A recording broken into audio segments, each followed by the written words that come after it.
É ciência. É nutrição.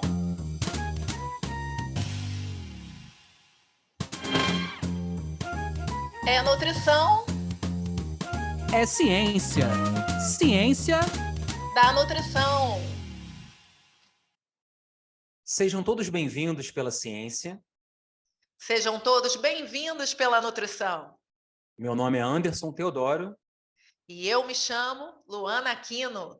Está no ar mais um episódio do podcast Ciência da Nutrição, que tem como principais objetivos levar para vocês aí de casa, do carro, da academia, onde quer que você esteja, notícias quentes e temas instigadores da ciência da nutrição.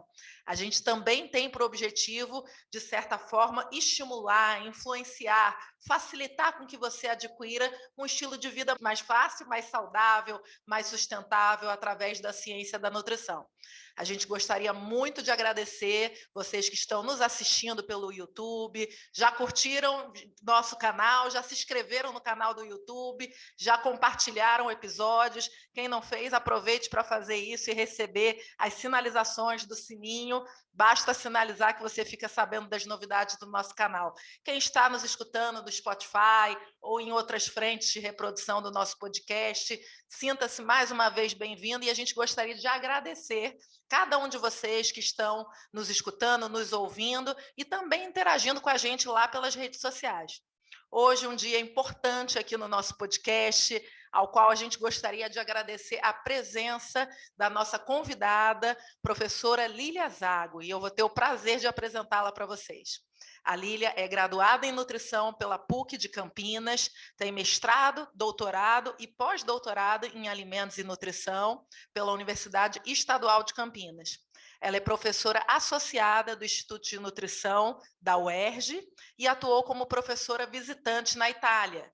A Lília tem experiência na área de nutrição básica e experimental, dietética, com ênfase em compostos bioativos dos alimentos, principalmente lipídios dietéticos. Ela atua nas áreas de dietética, com ênfase em propriedades funcionais e de saúde dos alimentos, qualidade físico-química e sensorial do óleo de oliva.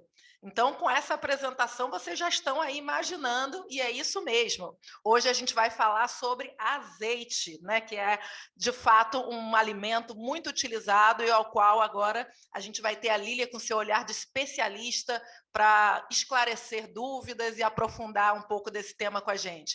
Seja bem-vinda, Lília, ao podcast Ciência da Nutrição. Olá, tudo bem, Luana, Anderson, professora Luana, professor Anderson, muito obrigada, em primeiro lugar, pelo convite, né, para estar aqui com vocês, aqui no podcast Ciência da Nutrição, falando um pouquinho sobre a minha experiência, né, com azeite de oliva. E para mim é uma felicidade, um prazer, uma honra, né, estar aqui. Estou aqui disponível para o que vocês quiserem, para o que vocês precisarem saber e discutir e falar sobre azeite de oliva. Espero que eu consiga, né, mostrar um pouquinho do que eu tenho aprendido já há algum tempo, né, nas minhas pesquisas e nas minhas andanças aí pela Itália, principalmente, né, para estudar um pouquinho do azeite. Que bom, Lília, ficamos felizes e vamos, né, começar essa troca boa aqui, né? E a gente sempre gosta, Lília, o pessoal fica esperando lá quando está escutando e vendo o nosso podcast, dessa parte mais bastidores, né? Então, aproveitando que você falou que ia nos contar um pouco das andanças, começa contando um pouquinho dessas andanças lá de trás, quando você escolheu a área de nutrição, quando você começou a, enfim, né, fazer uma curva mais acentuada ali, inclusive para a área de ciência dos alimentos. A gente quer saber desses bastidores. Sim, claro. Bom, eu sou nutricionista, né, de formação, como, né, a Luana apresentou, e eu já no terceiro ano de graduação já tinha escolhido que eu queria seguir carreira acadêmica. Isso já era uma certeza, né, por conta das minhas experiências com iniciação científica, enfim, então ali eu já decidi, né, que queria me formar e seguir carreira acadêmica, né? Eu sempre gostei muito da área de alimentos, né, dentro da graduação, foi a área que mais me encantou, a área que mais, né, eu achava, né, que gostaria de seguir, enfim, e isso foi né, se concretizando e eu fui tendo mais certeza de que eu não queria área clínica, mas queria área de alimentos e área acadêmica, né? Então, eu já terminei a graduação focada no mestrado, no doutorado, para, né, seguir carreira acadêmica. E aí fiz toda a minha formação, né, de pós-graduação na Faculdade de Engenharia de Alimentos, porque aí eu queria seguir a área de alimentos e nutrição, né, sempre dentro aí da nutrição, mas a área de alimentos, e fui fazer o mestrado no Departamento de Nutrição da Faculdade de Engenharia de Alimentos, lá na Universidade Estadual de Campinas, na Unicamp. E lá eu passei muitos anos da minha vida. Então, o mestrado, fiz o mestrado lá, fiz o doutorado lá, fiz um pós-doc lá, e aí, terminando o doutorado, eu comecei a prestar concursos públicos aí pelo Brasil, e foi então que eu, né, vim parar, foi por isso que eu vim parar aqui no Rio, né, porque como vocês devem ter percebido pelo meu sotaque meio estranho, meio misturado, assim, não sou carioca, né, eu sou paulista, e sou nascida em São Paulo, capital, criada no interior de São Paulo, estudei sempre no interior de São Paulo, e vim para o Rio, vim para a UERJ para trabalhar, e estou aqui há mais de 10 anos, né, e não quero mais sair daqui.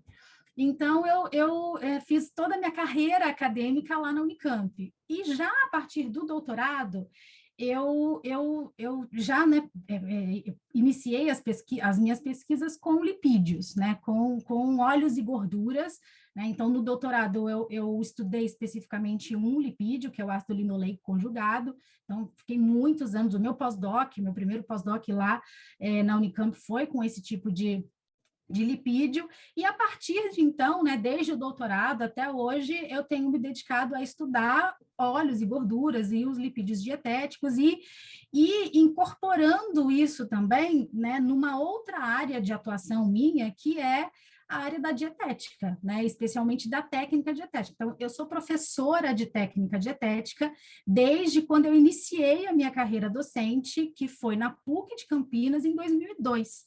Então, eu tenho, assim, a técnica dietética na veia, né, e estou incorporando cada vez mais nas minhas, né, nos meus projetos de pesquisa a dietética e a técnica dietética também. E tenho feito isso com os azeites também, né? Então, como eu falei, eu já venho trabalhando com óleos e gorduras há algum tempo, é a minha linha principal de pesquisa essa, e há alguns anos, em 2017, para ser mais precisa, eu decidi focar em estudar principalmente, né, um óleo que é o óleo de oliva, né, por vários motivos, assim, motivos pessoais, evidentemente. Eu sou uma grande consumidora de óleo de oliva, de azeite, né, sempre fui, né, e é um óleo que tem, né, propriedades benéficas à saúde bastante reconhecidas já, né, pela literatura. É um óleo que, do ponto de vista sensorial também, é muito, né, é interessante de ser utilizado na culinária, e aí eu já, né, aproveito para fazer a ponte com a técnica dietética, enfim.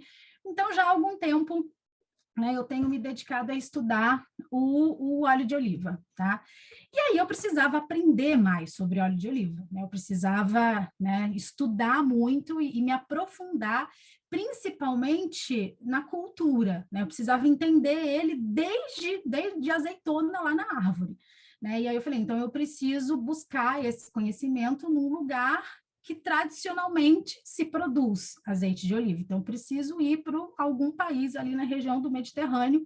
Então, eu poderia ir para a Espanha, que é o maior produtor de azeite de oliva do mundo, né? E eu poderia ir para outros países também, mas escolhi ir para a Itália, né? Por vários motivos.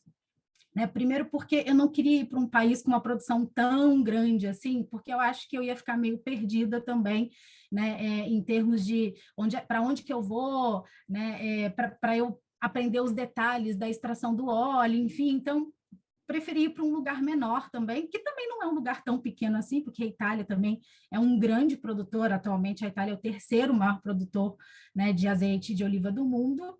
E aí fui lá para a Itália, fui para a região da Itália que se produz grande parte do azeite do mundo, né? Então, que é a região da Puglia, que fica no sul da Itália, né? Então, se a gente usar aquela analogia, né, que a gente faz com o mapa da Itália, que é a bota, né, que é a analogia com o mapa da Itália, a região da Puglia fica ali no salto da bota, né? E ali naquela região que se produz, né, a maior parte do azeite de oliva da Itália, né, e grande parte também do azeite de oliva que vai para tanto, né, para os países europeus, ali da comunidade europeia, ou para outros países né, do mundo todo. E aí eu fiquei lá, né? Eu fui para lá em 2017, fiz um período de 3 meses, né, de experiência para saber se era ali mesmo que eu queria ficar, estabelecer a parceria, enfim.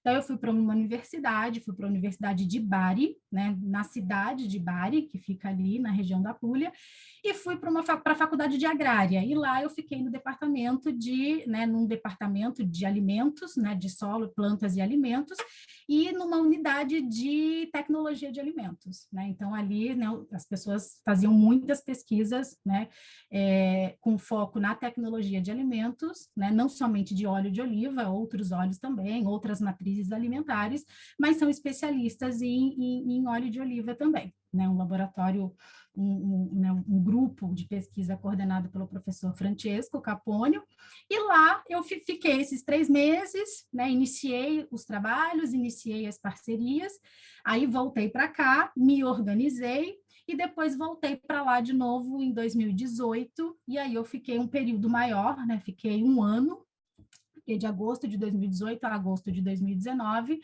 para fazer, né, um pós-doc, e assim, cheguei lá, né, e surgiu uma vaga para professor visitante, e aí eu apliquei a proposta para professor visitante estrangeiro, uma vaga para professor visitante estrangeiro, e consegui a vaga, a bolsa, e fiquei lá esse ano como professora visitante, estudando azeites, né? Eu levei amostras de azeites nacionais, porque essa é uma outra, né, um outro aspecto bastante importante, assim, das minhas pesquisas com azeite. Eu gosto muito de azeite nacional, de conhecer o azeite nacional, de pesquisar o azeite nacional, né? Eu acho que a gente vai falar um pouquinho disso, não sei se existe alguma expectativa, alguma pergunta em relação a isso, mas a gente tem produzido excelentes azeites, né, extra virgens, então eu levei azeites nacionais para estudar lá, e aí a gente estudou, né, a gente já tem alguns trabalhos publicados, outros em processo, né, de análise e submissão, para poder, né, mostrar aí um pouquinho né, das características, não somente químicas, mas sensoriais, né, dos azeites de oliva nacionais, né, os brasileiros. E aí voltei, né, em 2019 voltei para cá, e aí a gente teve, né, toda essa questão da pandemia, enfim, então agora eu tenho retomado já há algum tempo, né, desde quando a gente voltou com os trabalhos presenciais, né, as pesquisas né, e as atividades, não só de pesquisa, né, mas do ensino, da extensão, sempre voltadas, assim, para o azeite de oliva, né? Eu tenho me dedicado, né, a pesquisar principalmente, né, o azeite. O azeite em si, né, então o óleo, que é o produto principal da oliveira, né, e aí tanto as propriedades químicas, as sensoriais, mas principalmente as sensoriais e as funcionais também, então faço algumas colaborações com trabalhos, né, para a gente estudar, né, as propriedades dos compostos fenólicos, enfim, dos azeites, enfim. A aplicação na técnica dietética, né, na culinária, né, que também é algo, assim, bastante curioso e que gera bastante polêmica e muitas dúvidas quando a gente fala de azeite, né, que é a utilização dele na culinária.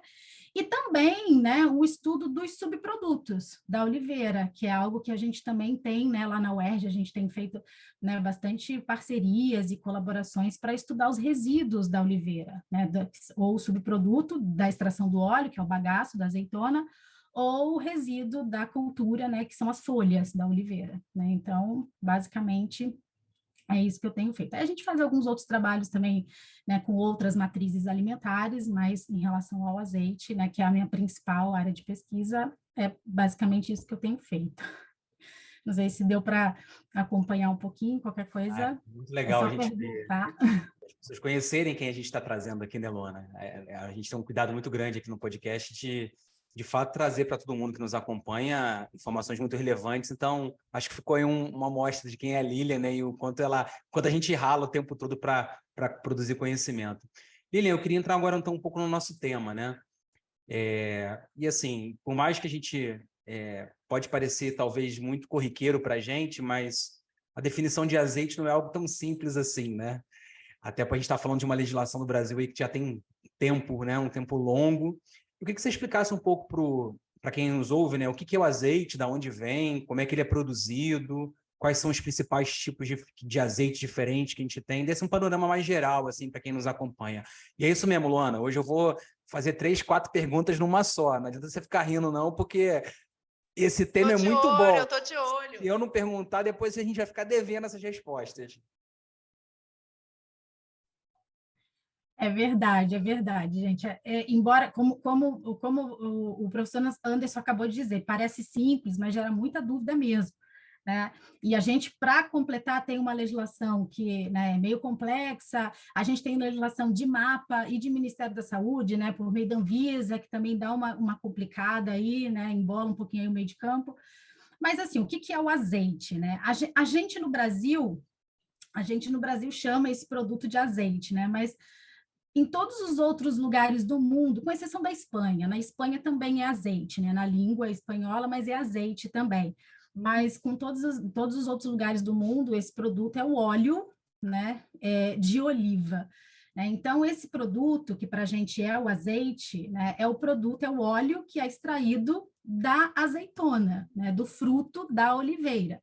Tá? Então, as azeitonas são colhidas, e aí eu já aproveito para, né, esclarecer um aspecto bastante curioso, assim, que foi algo que eu também aprendi, assim, quando, né, fui fazer essa imersão aí no mundo, né, das azeitonas, das oliveiras, né, que é assim, a gente para extrair o óleo, assim, essas oliveiras, elas vão florescer, elas vão frutificar, e esses frutos serão colhidos, tá? E dos frutos se extrai o óleo, né? E em que momento que se colhe, né, esse fruto, assim, para a gente ter um óleo de excelente qualidade depois, né? Então, esses frutos, eles devem ser colhidos quando a azeitona está num estágio que ela está parcialmente verde e parcialmente madura.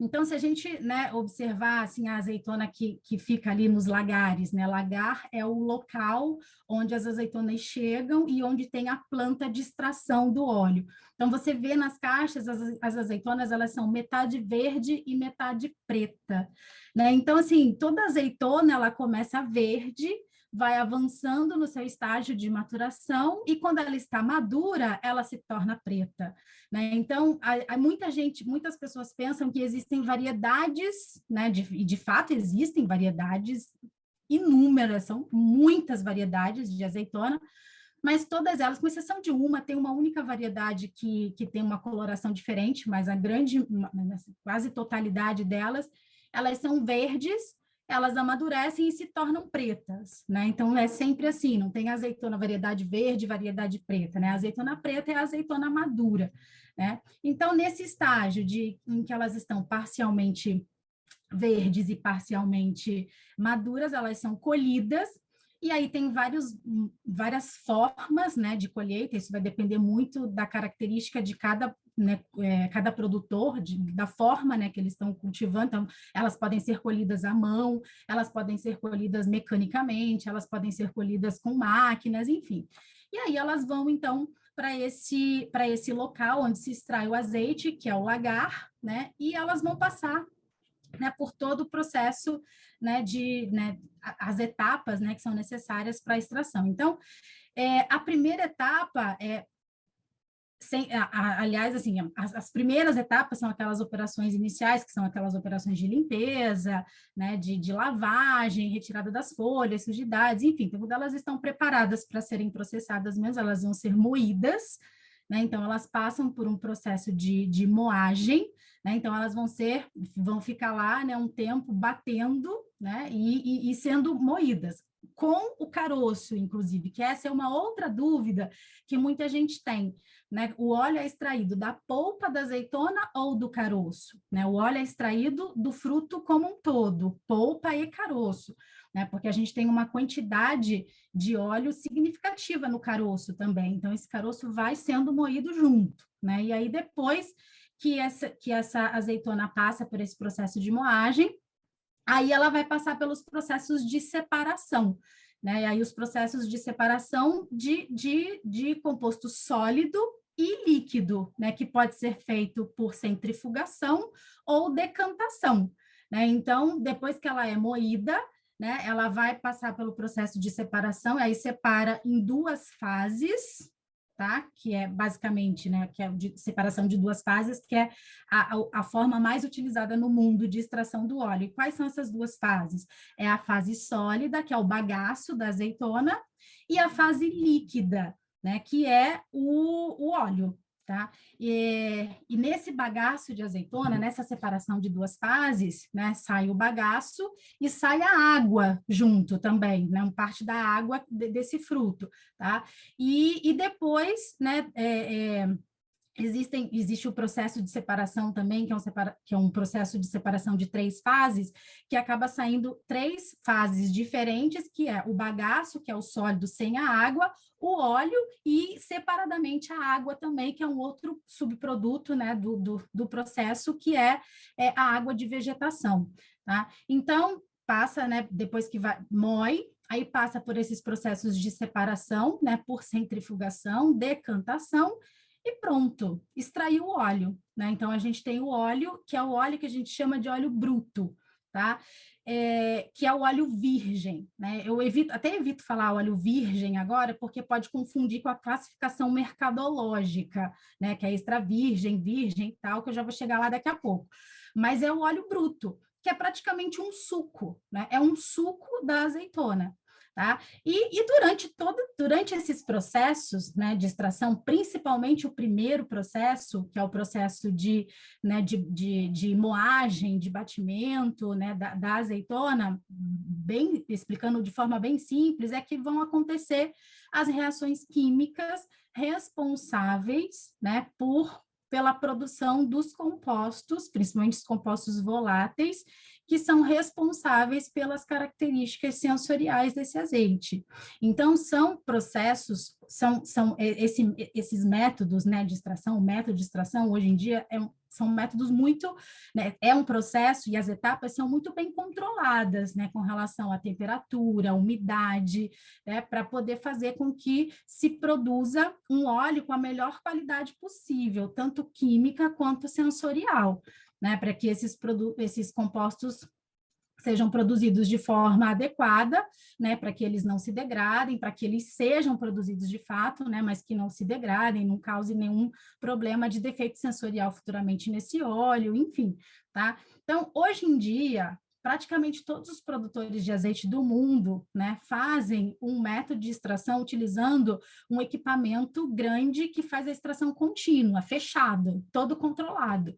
Né? Então, alguns poucos produtores, né, na Europa, principalmente mais antigos, são mais artesanais, né, que fazem extração por um outro processo, né, que é o processo de prensagem, que é um processo diferente desse que hoje em dia a maior parte dos produtores utiliza, que é um processo que usa um equipamento contínuo, todo controlado e fechado. No Brasil, por exemplo, né, todos os produtores brasileiros utilizam esse processo de extração, esse processo com esse equipamento fechado e todo controlado, né, porque ele, de fato, lá no fim, né, vai produzir um óleo de melhor qualidade, tá? E aí, então, né, extraiu o óleo, esse óleo bruto, ele vai ficar armazenado no local de extração, geralmente no produtor, né, para poder fazer as análises químicas, para ele ser classificado mercadologicamente, para poder ir para o mercado. E aí, essa primeira classificação, que vai, né, fazer com que os azeites sejam classificados do ponto de vista mercadológico para comercialização, né, é que vai classificar esse óleo bruto em extra virgem, virgem ou lampante, tá? E quais são, né, as diferenças entre eles e o que se leva em consideração para poder, né, classificar esses azeites, né, do ponto de vista químico, tá? São três parâmetros químicos, que é o índice de acidez, as constantes espectrofotométricas, tá? E o índice de peróxido. São 3 itens obrigatórios pela legislação, né, do mundo, pela legislação nossa aqui no Brasil, que é baseada na legislação, né, do International Olive Council, da legislação da Comunidade Europeia, do Códex Alimentários. Então, são desses 3 parâmetros obrigatórios, né?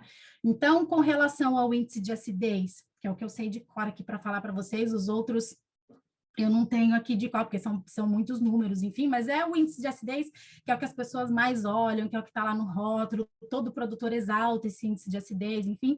Então, para ele ser classificado como extra virgem, ele tem que ter um índice de acidez abaixo de 0,8, né? Até 0,8, né? Então, um índice de acidez até 0,8, ele pode ser classificado como um extra virgem do ponto de vista químico. De 0,8 a 2%, né, ele é classificado como virgem, tá? E acima de 2% de índice de acidez, ele é classificado como lampante. Lampante, esse óleo, é um óleo que não se pode comercializar. É proibida a comercialização porque ele é um óleo que coloca em risco a saúde do consumidor, né? Porque ele tem muitos ácidos graxos livres ali, por isso que ele tem uma acidez tão alta, e isso representa uma qualidade muito ruim, inclusive, né, podendo colocar em risco a vida a saúde do consumidor. Então, esse óleo, normalmente, ele é né, destinado para outros usos que não alimentício, tá? Então, é um óleo que não se pode ser comercializado, tá? E ainda, além desses 3, né, desses 3 óleos, né, dessas 3 classificações, existem algumas outras classificações que a gente vê tanto na legislação da Comunidade Europeia, e na nossa também tem, né, previsto essas categorias, que é o óleo de oliva, só óleo de oliva, tá?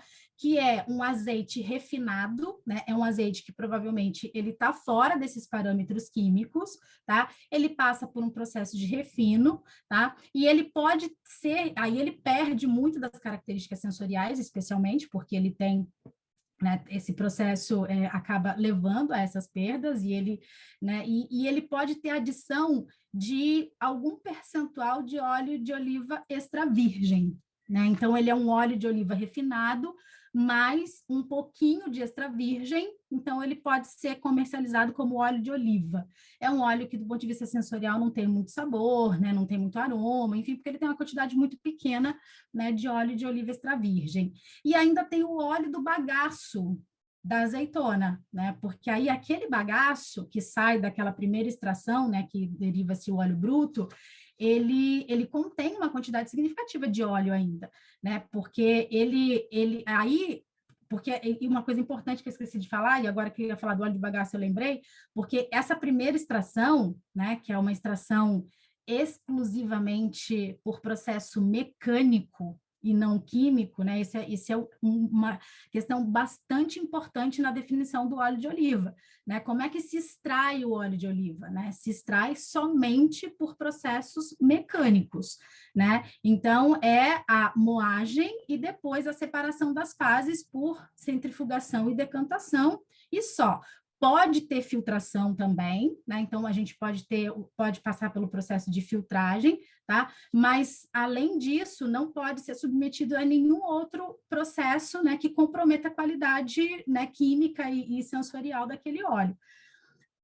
Esse outro óleo que é extraído do bagaço da azeitona, que também, né, a gente tem previsto na legislação, ele é uma extração química, com solventes químicos. Então, aquele bagaço de azeitona ainda tem um resquício de óleo ali, tem bastante óleo ali, né? E aí, para aproveitar esse óleo, esse bagaço é submetido a uma extração química, né, com a utilização de solventes, assim como outros óleos, né, de outras matrizes alimentares. E aí, esse óleo é refinado, né, e ele pode ser comercializado dentro, né, dos parâmetros aí dos padrões de identidade de qualidade do óleo. Então, basicamente, são esses tipos de óleo, né, de azeite de oliva que a gente encontra no mercado, tá? E acho que é isso, não sei se eu esqueci de alguma coisa. Não, foi ótimo, até porque você deu uma brecha para a Luana, viu, Luana, ó, índice de peróxido, acidez, tudo isso você aprende numa disciplina chamada de bromatologia, só para deixar claro para você. Eu tenho que ficar aguentando esse lobby aqui, Lília. Realmente, né? Eu que sou da saúde coletiva, que é a área da ciência da nutrição transversal a todas as outras, né? Não estou falando mais importante, eu estou falando que é a transversal, é a que perpassa. Cada ouvinte interpreta da forma que quer. Mas, Lília, eu queria muito aproveitar até uma parte do que você trouxe da tua apresentação, e por isso eu queria fazer uma brincadeira agora contigo, que é a seguinte: tenho certeza que você vai levar na esportiva, mas você e os nossos ouvintes sabem que tem essa rixa famosa, né? Cariocas, paulistas. Você falou que, né? Enfim, tem uma passagem importante lá por São Paulo. E eu quero dividir com você que a minha vida com azeite se resume a antes de São Paulo e depois de São Paulo, tá? Antes de São Paulo, eu era aquela pessoa que na pizza, como uma boa carioca, ia ketchup, a mostarda. Aí um belo dia eu chego lá para trabalhar em São Paulo, quase que eu vou arrastada para, enfim, né, para a delegacia mais próxima, né? E aí eles falaram: você não prefere um azeite com toda a delicadeza, com toda a educação? E aí eu fui provar o azeite com pizza, né? E aí um novo mundo se abriu. Eu tenho que dar razão, só nisso eu dou razão para vocês, assim. Mas, dito isso, por agora, eu queria saber se a Camila tem alguma história aí com azeite e o que ela tem para dividir com a gente, com os nossos ouvintes, de materiais, de aprendizados que a gente pode ter aprofundando um pouco mais. Diga lá, Camila. Olá, Luana, olá, Anderson e olá, ouvinte do podcast Ciência da Nutrição. Como uma boa amante do azeite, eu tenho que confessar que eu tô achando esse episódio incrível. E fica ainda mais fácil quando a nossa convidada é uma especialista no assunto, trazendo um conteúdo de qualidade. Mas para aprofundar ainda mais o conhecimento, trago como dica um artigo para você, ouvinte, que ainda ficou curioso sobre outros aspectos destas propriedades do azeite, que tanto se fala aqui no episódio. Para conferir, basta acessar o nosso site www.cienciadanutrição.com.br, tudo junto e sem acento, e assim você confere dicas desse episódio e de episódios anteriores. Não deixe de conferir! Obrigada, querida! E aí, Lília, aproveitando as histórias aqui, também queria te contar uma outra questão, que a gente vai vendo quanto a gente vai crescendo e amadurecendo, ao meu ver, né? Muito pela questão do azeite, do chocolate, enfim, quando a gente tem a possibilidade de provar e consumir diferenciados tipos, né? O professor Anderson Teodoro vai recordar que alguns meses atrás, né, eu contei para ele que tive em férias na Serra Gaúcha, e aí você acredita que eu fui lá com aquela expectativa do vinho, né? Vou beber muito vinho, vou comprar muito vinho, e no final, quando junto de um vinho veio uma degustação de azeite, eu não queria mais espaço na mala para vinho, só para azeite, né? Mas, aproveitando esse gancho, eu quero muito aproveitar que a gente está no podcast aqui com alguém que tem um olhar tão privilegiado da ciência dos alimentos, com a aplicabilidade e com a experiência da técnica dietética. Então, Lília, eu queria muito que você pudesse, com a tua experiência, esclarecer, talvez você esteja até mais atualizada do que eu sou da época da graduação de nutrição, que a gente aprendia, por exemplo, que o azeite não é para cozinhar, e hoje em dia, né, eu vejo que há algumas relativizações em relação a isso, né? Hoje, quando a gente vai comprar azeite, né, o pessoal aí de casa que está escutando a gente no transporte, é uma variedade, né, que na minha época era as latinhas douradas e os vidros esverdeados com rótulo verde, ponto final. Agora tem o rótulo azul, o rótulo vermelho, depende da marca. Então, eu queria muito ter o apoio para que você, na prática, pudesse falar para quem está escutando a gente. O que eles podem observar na hora de comprar esse azeite e essa variedade que você nos trouxe aqui, e o uso na técnica dietética, né? Esse aqui é melhor usar para isso, aquele ali é melhor usar para aquilo. Te passo a bola. Tá certo.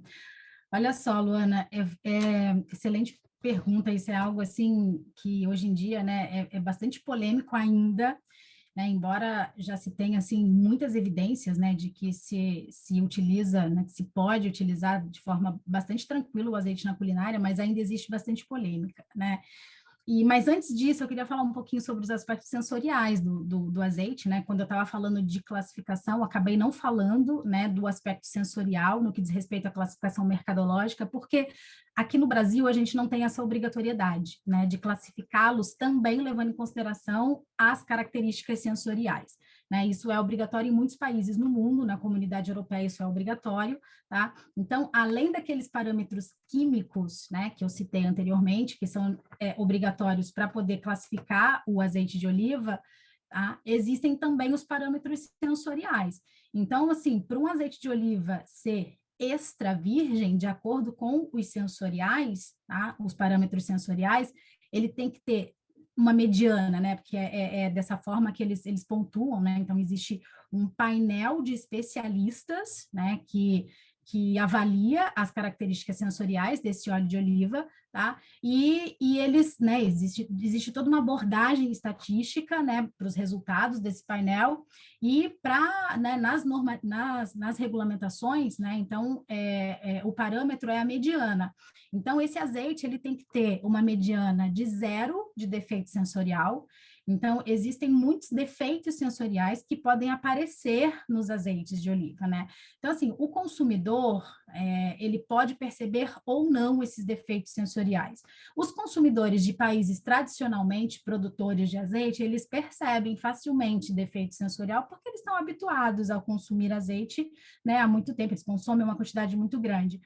O brasileiro, por exemplo, ele não consegue identificar esses defeitos sensoriais, né? Então, assim, de acordo com a legislação, o azeite, para ele ser extra virgem, ele tem que ter 0 defeito sensorial. Se ele tem uma mediana, né, um pouquinho maior que 0 de defeito sensorial, ele já não pode ser extra virgem, ele já é um azeite virgem, né? A gente não tem essa obrigatoriedade na nossa legislação, mas nos países, né, em muitos países do mundo, sim, precisa, além dos químicos, os parâmetros sensoriais.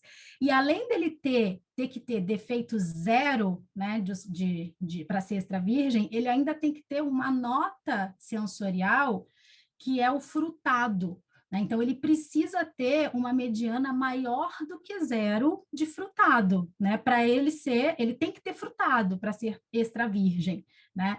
Então, e o que é o frutado, né? O que significa sentir o frutado nesse azeite de oliva extra virgem, né? Sabe quando a gente corta rúcula novinha e vem aquele cheiro, né, de rúcula cortada novinha, ou então grama cortada, folha verde, fresquinha, né, cortada, assim, que sobe aquele cheirinho de folha, né? Isso é, né, o aroma característico do frutado.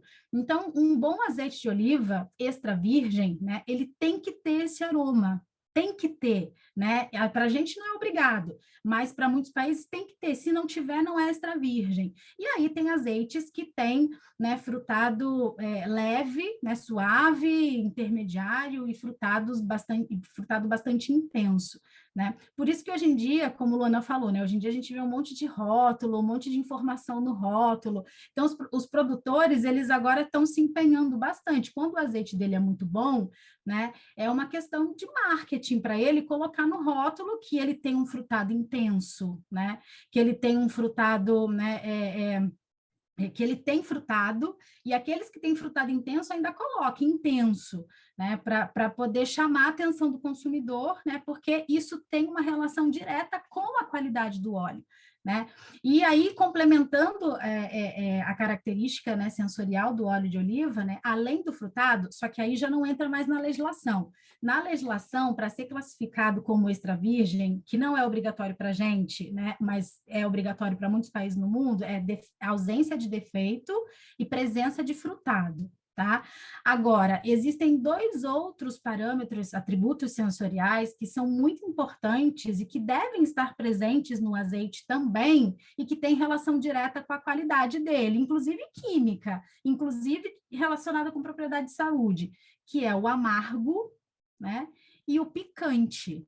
Tá? Então, assim, um azeite bastante amargo e picante é um azeite que tem uma quantidade de compostos fenólicos, né, bastante alta, né? Então, um azeite rico em compostos fenólicos, o que a gente pode chamar de um azeite rico em compostos fenólicos, né? Então, falando um pouquinho assim de quantidade, um azeite que tem lá mais de 300 miligramas de compostos fenólicos totais, né, por quilo de óleo, por exemplo, é um azeite que a gente pode considerar um azeite que tem uma quantidade boa, né, de compostos fenólicos. tá?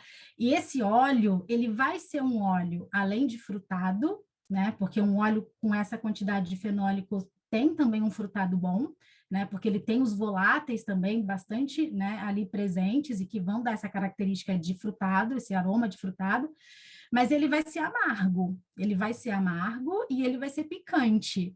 Então, sabe aquele azeite que você, né, quando você experimenta, engole, você até engasga? Tem gente que, quando não está habituada, né, com azeite de oliva com essas características, engasga, o olho começa a lacrimejar, enfim, por conta dessa picância, né? E isso é característica, né, de óleo de boa qualidade, óleo extra virgem de boa qualidade. Então, assim, só um óleo extra virgem de boa qualidade é que vai apresentar essas 3 características sensoriais, né, frutado, amargo e picante em equilíbrio, porque também não pode ser muito excessivo, tá? Além da ausência de defeito sensorial, né? E isso está relacionado diretamente com a qualidade desse óleo. Tá? Então, por isso que hoje em dia, né, a gente tem, a Luana falou, né, teve uma experiência de degustação de azeites, né? A gente vê cada vez mais, né, os produtores oferecendo, né, esse tipo de experiência nas próprias fazendas, né? Então, eles fazem, associando a produção de azeite com o turismo, né, e propiciando essas experiências para as pessoas de experimentar, né, os azeites, né, que são azeites de boa qualidade, e para a pessoa poder conhecer esse azeite, né. A gente, brasileiro, o consumidor brasileiro, ele não tem um paladar, né, muito assim, para esse tipo de azeite, né, o brasileiro, porque a gente está acostumado com azeite português, né, que é um azeite por conta da nossa história, enfim, né, a gente está acostumado com um azeite que é mais suave, que as pessoas até falam que é um azeite doce, né? Não é doce porque ele não tem esse atributo, né? Esse gosto, a gente não sente esse gosto, claro, mas ele é a ausência de amargor, a ausência de picância é que faz com que a gente, né, falar, ele é mais doce, então é um azeite suave, né? Então, muito brasileiro, por exemplo, até rejeita um óleo de oliva frutado, principalmente amargo e picante, né? E tá tudo bem também, né, gente? Porque a gente é livre para escolher o produto que a gente quer consumir, não tem problema nenhum. Agora, é uma realidade que um azeite, né, quanto mais frutado, mais amargo, mais picante, até um certo ponto, porque também não pode ser excessivo, melhor ele é, do ponto de vista de qualidade sensorial e de propriedade de saúde também, porque significa que ele tem mais fenólicos ali, né, que são os componentes com propriedade de saúde que já estão bastante estudados aí, né, que a gente vê bastante evidência na literatura, tá? Então, enfim, assim, é uma questão também de informar para as pessoas, promover essa experiência, né, para as pessoas, para que elas, né, se habituem com isso, né? Então, é uma característica que normalmente a gente não está muito acostumado, o brasileiro não está muito acostumado, né?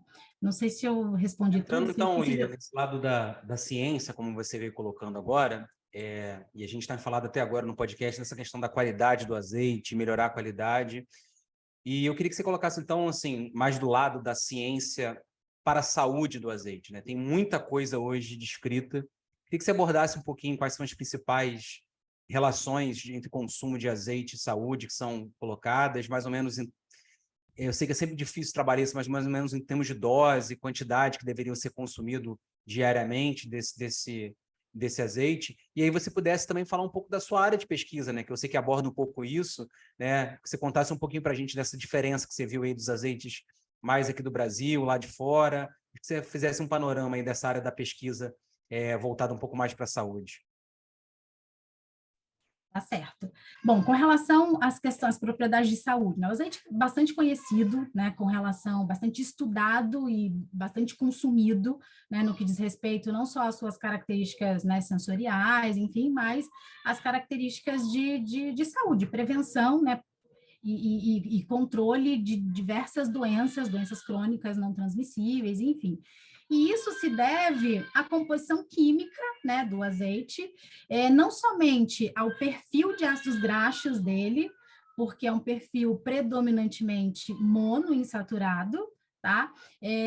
Mas também a quantidade, né, de compostos que a gente chama compostos menores, que estão presentes ali cerca de 2% só da composição total do óleo, que são os compostos fenólicos, principalmente, né, e alguns outros compostos, os beta-carotenos, enfim, mas essencialmente os compostos fenólicos, né, que são compostos com atividade antioxidante, anti-inflamatória, né, principalmente atividade antioxidante, atividade anticancerígenas. Então, existem, né, vários estudos, assim, desde estudos in vitro, né, a gente tem poucos ensaios clínicos, mas existem alguns ensaios clínicos a respeito, tá, das propriedades destes compostos fenólicos, né. Então, assim, é claro que os efeitos na saúde né, do azeite de oliva extra virgem, aí principalmente o extra virgem, porque é ele que tem uma quantidade maior desses compostos, ele se deve, claro, à composição geral desse óleo e à interação desses componentes uns com os outros, né?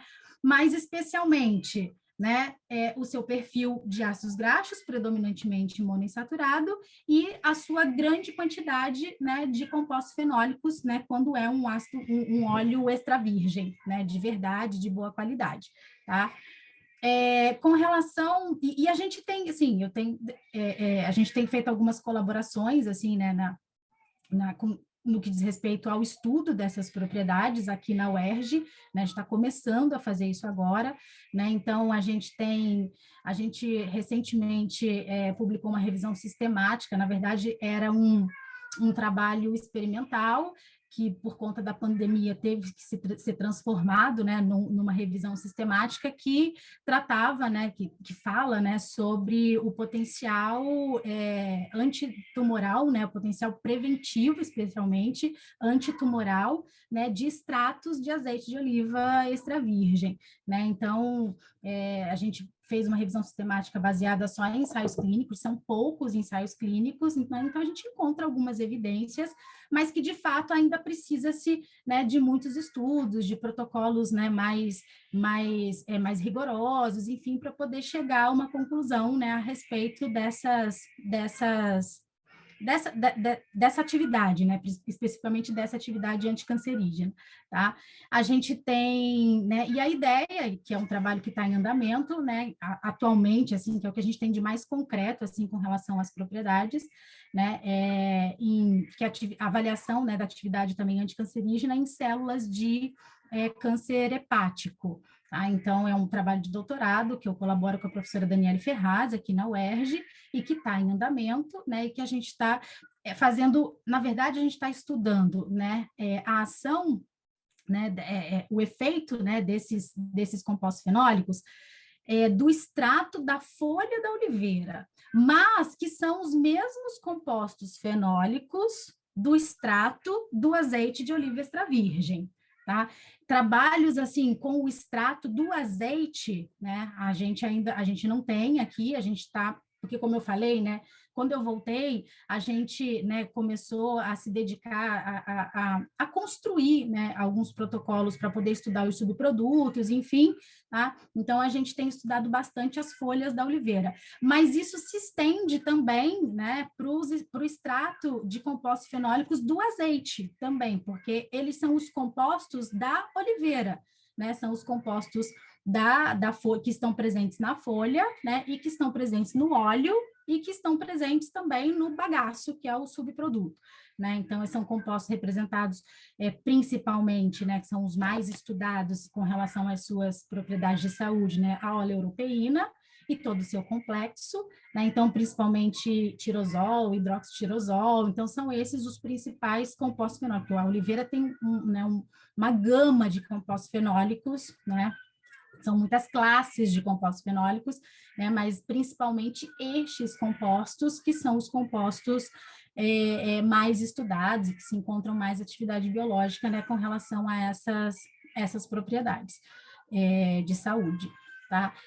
Com relação a recomendação de consumo, né, assim, como é agora, né, falando especificamente de óleo, assim, né, não existe um valor de recomendação, isso é muito, né, é muito discutível, assim, a gente no Brasil nem tem legislação de alegação de propriedade funcional para azeite de oliva, tá?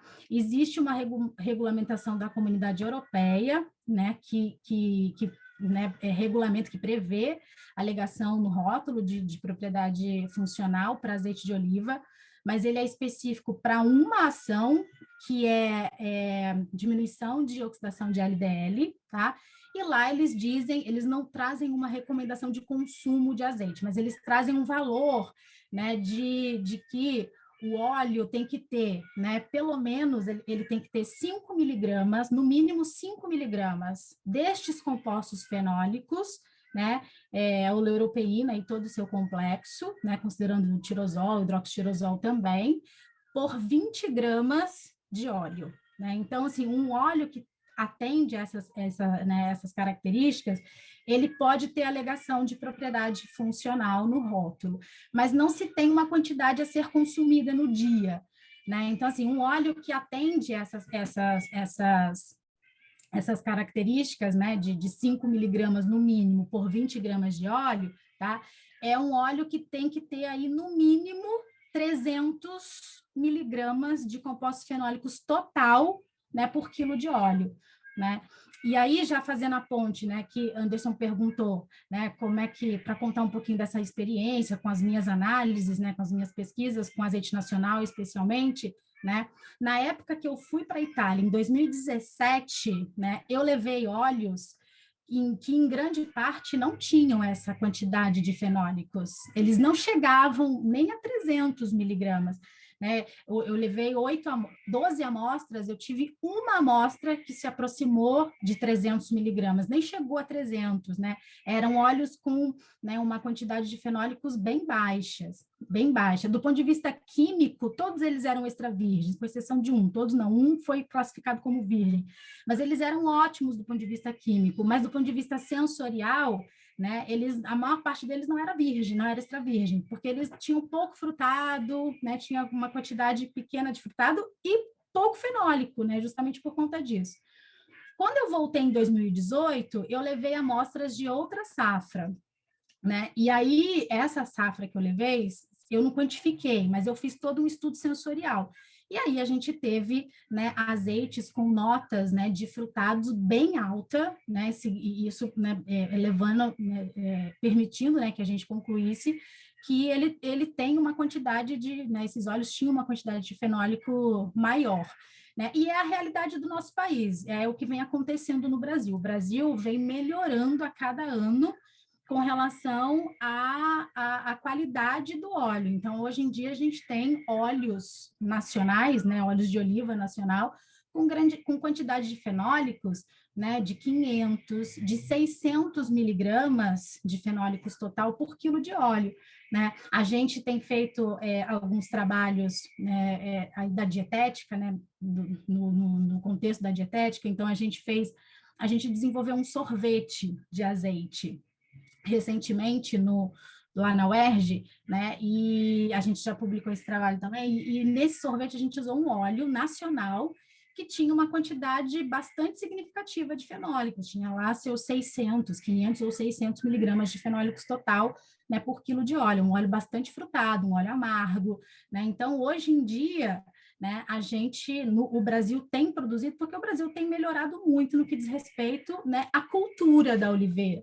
Então, os produtores estão aprendendo, né, a plantar e a colher, né, então todos os processos, porque assim, 90% da qualidade de um óleo de oliva, né, é definido no campo. Na verdade, 60% no campo, que é variedade da azeitona, tratos culturais, tá? E tudo que envolve ali a cultura, né? E isso também tem a ver com as condições, né, de clima, né? Condições geográficas e climáticas, enfim.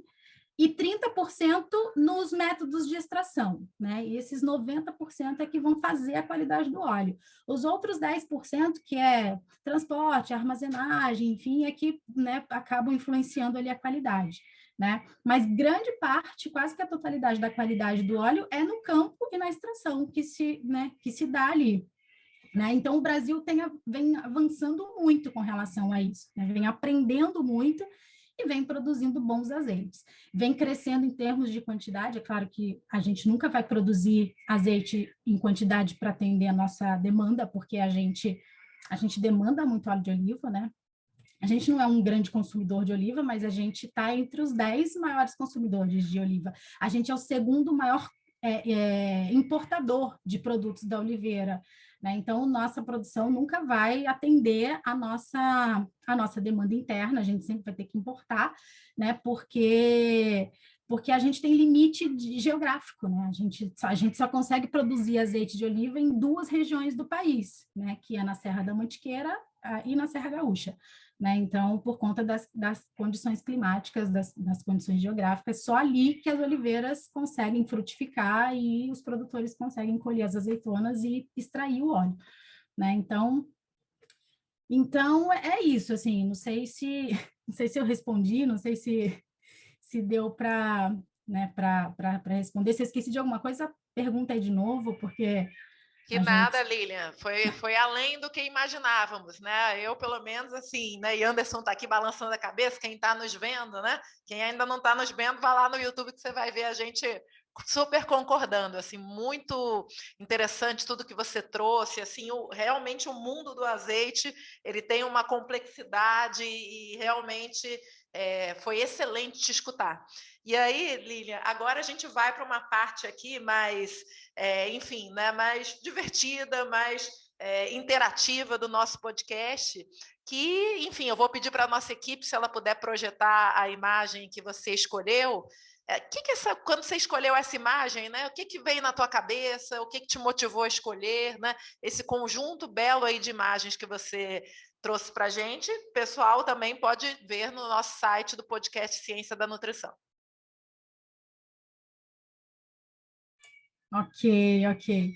Olha só, foi bem difícil escolher uma imagem, sabia? Porque a gente tem aquelas perguntas, né, que a gente sempre acha que tem a resposta rápida, né? Aí, quando Bianca me solicitou a imagem, eu falei, eu confesso, eu até demorei para responder para ela, porque eu falei, gente, e agora? O que eu faço, né? Aí eu falei, eu vou criar uma imagem, né, levando, né, em consideração, assim, onde eu tô, o que me fez chegar até aqui, o que eu tenho feito atualmente, o que eu quero fazer no futuro, né? Então eu né, coloquei a UERJ, né, que é onde eu estou no momento, assim, que é onde eu faço ciência, não só ciência, né? Eu sou professora na UERJ tem mais de 10 anos, então eu posso dizer que eu encontrei o meu lugar, eu posso dizer que eu, né, me tornei uma pessoa melhor, com certeza, depois que vim trabalhar na UERJ. Então, é lá que eu faço ciência, é lá que eu quero fazer ciência, né, para sempre, enquanto eu, né, estiver trabalhando, enfim, tá? Aí coloquei as azeitonas, coloquei, né, as oliveiras, coloquei, né, azeitonas né, de oliveiras da Itália, que representa o período que eu passei lá, né, e que eu fiz muita ciência, que eu aprendi muito lá, né, então eu fiquei imersa no laboratório, né, eu aprendi muitas técnicas, eu aprendi muito sobre a cultura, né, eu aprendi muito sobre culinária, sobre utilização de azeite na culinária. Então, assim, eu acho que, né, isso representa para mim, né, um aprendizado muito grande, né, dentro da ciência, né, e sempre trazendo isso para a ciência. Claro que muita coisa que a gente aprende é muito importante para a nossa vida pessoal também, enfim, mas... E viram que eu coloquei umas frutinhas nativas do Brasil ali, que essa é a coisa assim, porque não faz parte do tema de hoje, mas eu também fui para a Itália, levei umas frutas nativas do Brasil para poder trabalhar com propriedades funcionais de frutinhas nativas do Brasil, que é algo que eu gosto muito, né, e que eu acho que daqui para frente eu também vou me dedicar bastante, além, né, do azeite de oliva. Tá? Então, acho que é isso, não sei muito, assim, explicar mais do que isso, é bem, assim, bem emocional mesmo, bem afetivo, foi uma imagem bem afetiva. Luana, tocou a musiquinha aí, não tem jeito. A musiquinha vem para dizer que a gente tem que terminar. O papo tava bom demais hoje. Você vê que a hora passou, a gente nem viu. Verdade, Anderson. Vocês e alguns que gostam de brincar que uma das minhas gírias prediletas é estamos azeitados, estamos combinados, né? Hoje o episódio está azeitadíssimo, foi maravilhoso, Lina. Queria realmente te agradecer. te parabenizar pela qualidade, pela profundidade das informações que você trouxe. E por agora, queria que a Bianca relembrasse aos nossos ouvintes, a quem está nos assistindo também, aonde que podem ter acesso a outros episódios, aonde que podem trocar com a gente. Vocês já recomendaram aí próximos temas, convidados que a gente possa chamar, perguntas, é só enviar lá pelas redes sociais ou pelo nosso site, que vai ser um prazer aceitar as recomendações de vocês. Olá pessoal, aqui é a Bianca. Estou passando para avisar que as nossas redes sociais estão a literalmente um clique de você. Para nos encontrar no Facebook e Instagram, basta pesquisar por @podcast Ciência da Nutrição.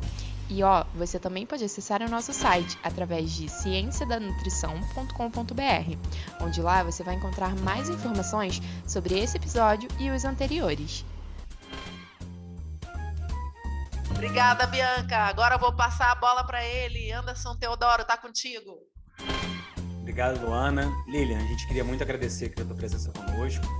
Acho que foi um aprendizado muito grande para todo mundo que pôde acompanhar esse programa. Para a gente, com certeza foi. Então, te passo a palavra para você poder fazer as suas considerações finais, divulgar aquilo que você quiser.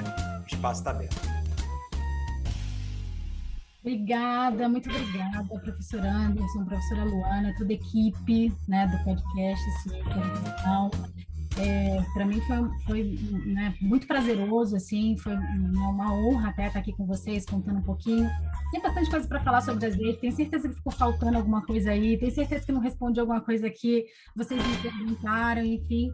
Mas não tem problema, assim, as pessoas agora me conhecem, as pessoas sabem onde eu trabalho, as pessoas podem entrar em contato comigo, eu estou à disposição, né, de vocês, aí, né, de toda a equipe, de quem está ouvindo, de quem está assistindo, enfim, para, né, se quiser tirar alguma dúvida, quiser fazer um contato, quiser conhecer, né, um pouquinho do que a gente faz lá na UERJ.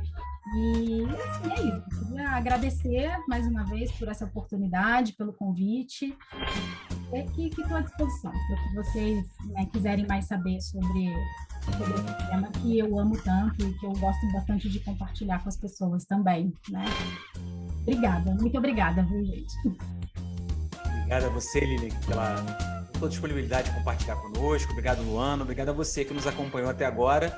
A gente pede que, se você chegou até aqui, dá uma curtida nesse vídeo, se inscreve no canal e, mais do que isso, né, divulga o trabalho.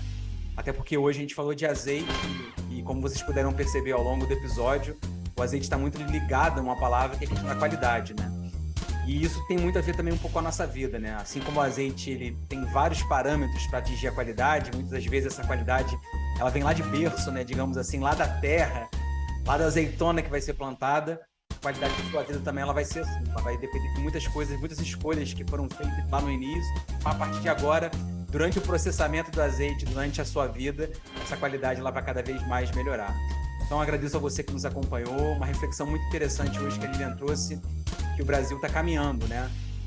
Muito com relação a essa qualidade do azeite. Isso traz um estímulo também para a gente aqui no podcast de melhorar cada vez mais a qualidade do material que a gente traz para você de casa. Então, divulgue o nosso trabalho, acesse o nosso site www.cienciadanutrição.com.br, que assim você vai ajudar que a qualidade do nosso material cada vez mais seja divulgado para todos.